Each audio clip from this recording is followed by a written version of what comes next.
Are you struggling to establish boundaries with a narcissist or get to the place where you're maintaining no contact or it actually isn't any interaction between?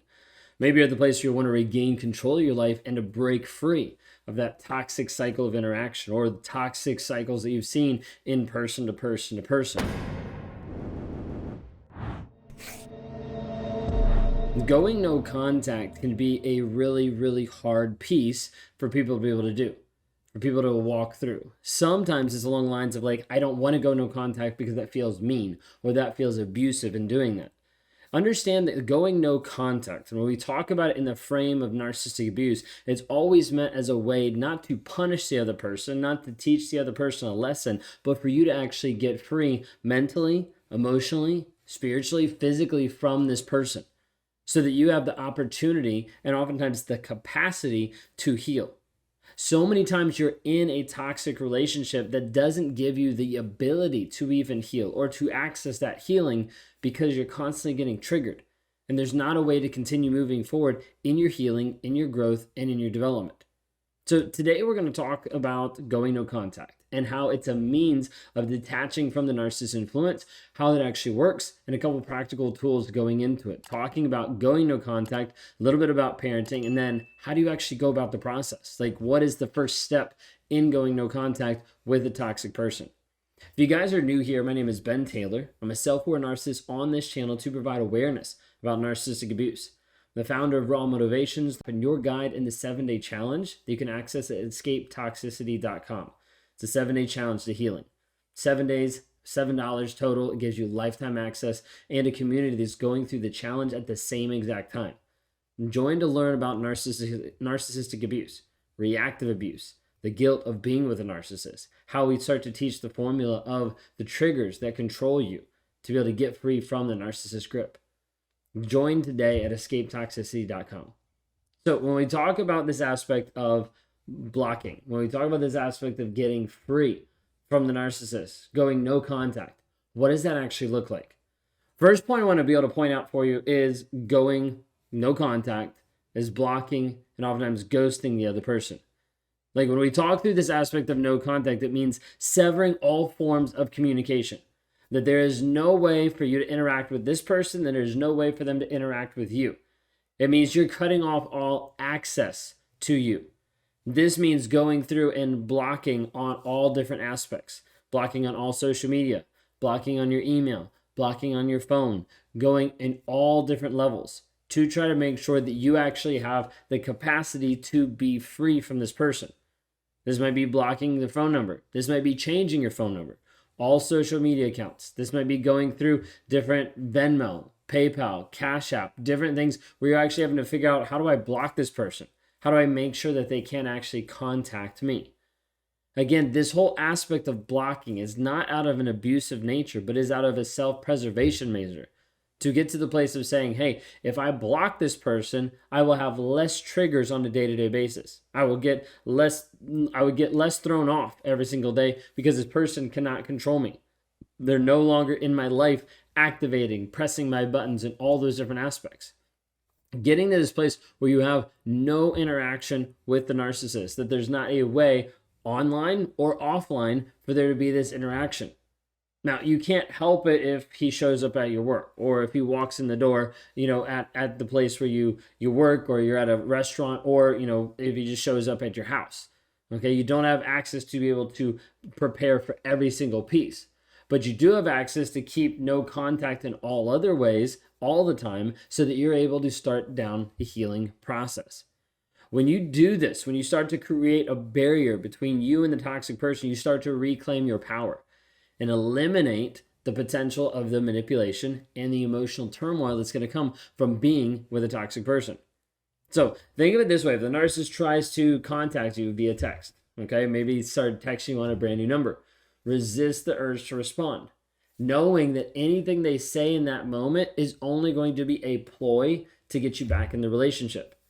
Delete their messages, block their number, make sure that there is no communication. When you remove access to you, you take a step forward in reclaiming your peace of mind, and how you move forward in your self-esteem and building yourself back up. So if they try to contact you on different numbers, you might have to get to the place where you even change your number. It's really easy to do today, and you can always do that and still text everybody from the same numbers on your phone saying, hey, here's my new number. Please don't share it with anyone. Well, then you get to the next stage, which is people normally like, wait a second, excuse me, I can't go no contact because I have a kid. Okay, so I want to dive into just a little bit, talking through the aspect of co-parenting, which is really just called parallel parenting. Co-parenting really doesn't exist when you're working with a toxic person, because it's the idea that you guys are working together for a common good, for the kids, right? Co-parenting doesn't really exist because a narcissist is not willing on working together and working with you. They're worried about getting control over you and manipulating you or sticking it to you, making you feel bad, all these different aspects. So they're going to use the kids to control, to manipulate, to get you to do different things. So you have to understand that this concept that you're moving into is called parallel parenting. Parallel parenting is where the two of you have separate lives with the kids. So when the kids have a doctor's appointment on your day, you take them to the doctor's appointment. When the kids have a doctor's appointment on his day, he takes them to the doctor. And you don't crisscross. You don't interact. Because you want to be able to keep it as separate as possible. For those of you that are dealing with your partner that's narcissistic, like getting to a place of no contact is very difficult. It is not impossible though. If you say it's impossible, it is impossible for your life. But if you say, hey, then what is the possibility? Who would I need to become to actually implement this aspect? What would I need to do? Who would I need to contact? What would need to happen? A lot of times when we talk about this aspect of going no contact in a relationship with a child involved, a lot of times it can be challenging unless you are able to utilize a couple things. First off would be having a parenting agreement, custody agreement, but then also a communication agreement. Communication of like, this is how we are going to communicate every single time, no exceptions. Okay, so it might be 100% email. Might be 100% going through a third-party app for communication, for interaction, for on the phone, for text, for anything like that for the kids. Okay, depending on what age level the kids are. But getting to the place of saying like, hey, we're only going to communicate on this. There's a lot of court-approved ones that are out there. Check with your state, check with your attorney to see what actually works best in the location that you actually are in. But using a third-party app with communication helps to give a buffer. Okay, because again, we're trying to be able to expand out some barriers so that you have capacity to heal. So when you use a third-party app, it lets you be able to control it. So you're not getting a notification being like you feel it every time. Instead, you're able to take a moment and look at it piece by piece as needed. Okay, so this is why a third-party app can be so crucial. In other cases, not just using a third-party app for communication, but also doing it for drop-offs. Okay, dropping off the kids, like crisscrossing at school or a friend's house, or having a nanny or a babysitter like be in the house like during a period of time so that you don't have to interact with this person. Like this is the whole goal of like, I need to figure out how I create these barriers or this space. Okay, we're looking for capacity when we're talking about this with narcissistic abuse in a co-parenting situation so that you can actually heal.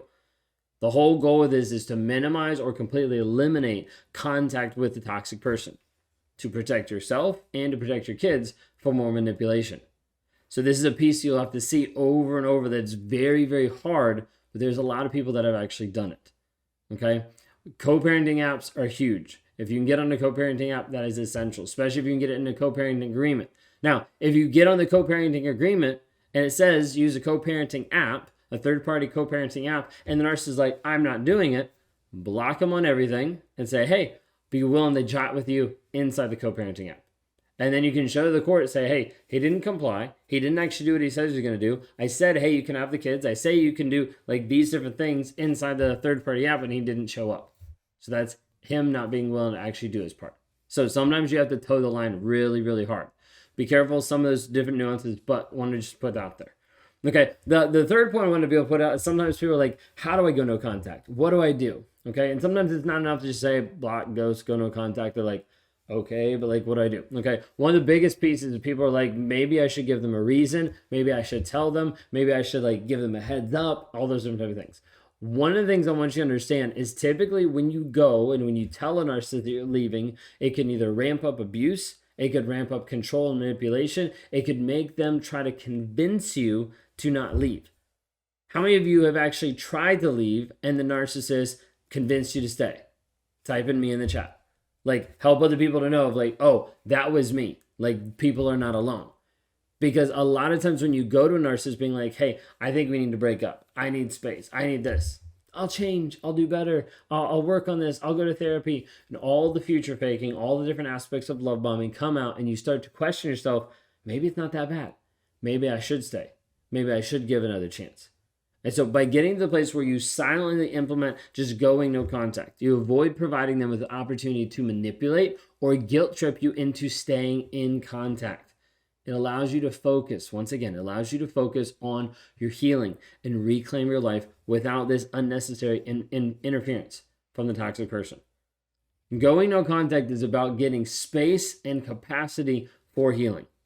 Now, whether you're in the relationship or whether you're out and no contact or out in general of the relationship, what I want you to be able to check out is go to escapetoxicity.com. The link is in the bio for you to be able to see, hey, this is how we actually work through this. This is how we actually teach how you break free mentally and emotionally from the toxic person. If you're like, hey, I just want more help and I want to be able to dive in as quick as possible, you can go to rawmotivations.com, click on the one-on-ones. We'd love to be able to work with you and see if you'd be a good fit for some of our Thriver community that I work with people inside there one-on-one to help get them out, help them get free as fast as possible. If you haven't already, like, subscribe, rate, review, share this episode with someone because you never know who might need to hear this message today.